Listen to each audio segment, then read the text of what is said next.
ini, yaitu hayam. Seperti yang kita ketahui bahwa saat ini era media sosial sudah menjadi salah satu faktor yang paling utama yang bisa membuat kita tanpa sadari mungkin sudah banyak sekali berbuat dosa. Haya dalam bahasa Arab adalah malu, yang dimana ini merupakan sebagai pilar etika bagi umat muslim. Ada salah satu pilar malu menurut Nabi, yang dimana salah satunya adalah menjaga kepala. Menjaga kepala di sini dimana kita harus bisa menjaga atau memelihara diantaranya penglihatan, pendengaran, dan pikiran. Dan menurut saya salah satu faktor ini merupakan faktor yang paling penting untuk kita pelihara atau kontrol dengan baik. Penglihatan atau menjaga pandangan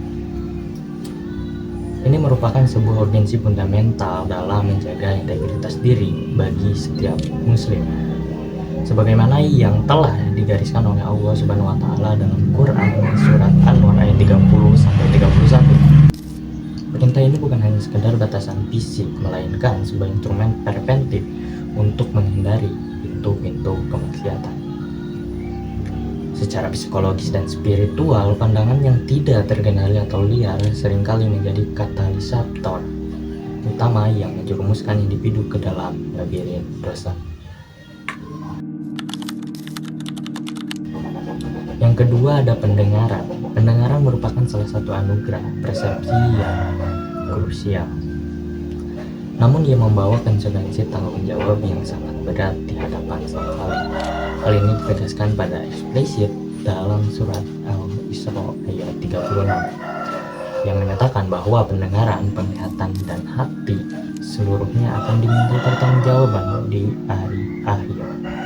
Secara teologis, ayat ini menjadi landasan bahwa setiap gelombang suara yang kita izinkan masuk ke dalam sistem pendengaran kita bukanlah hal yang sepele, melainkan sebuah amanah yang harus kita jaga dari kontaminasi dosa.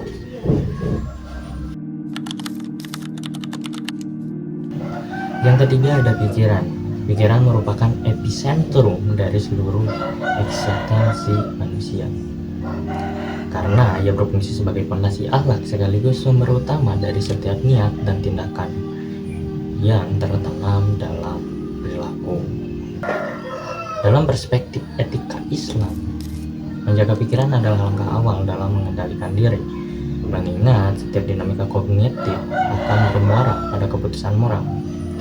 Oleh karena itu, terdapat urgensi untuk melakukan degradasi untuk mengosongkan ruang pikiran dari segala bentuk gagasan jahat, prasangka buruk maupun imajinasi yang destruktif, agar integritas mental tetap terjaga dari populasi batin yang dapat merusak karakter seseorang.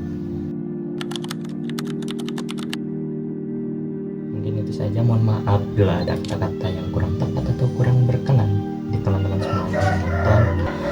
Namun ada satu kata-kata yang ingin saya kutip dari salah satu buku William Walker Atkinson, dari bukunya The Law of Attraction, yang dimana kehendak sudah cukup kuat, tidak perlu diperkuat, tetapi pikiran perlu dilatih untuk menerima dan bertindak berdasarkan saran-saran kehendak.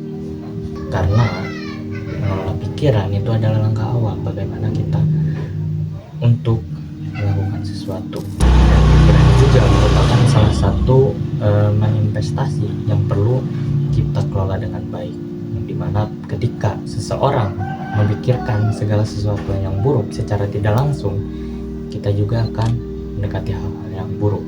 Tetapi sebaliknya, ketika kita memikirkan sesuatu hal yang baik, maka kita juga akan mendekati sesuatu hal-hal yang baik itu. Dan mungkin itu saja, gue Jod, mahasiswa semester 1 dari Universitas Indonesia Membangun.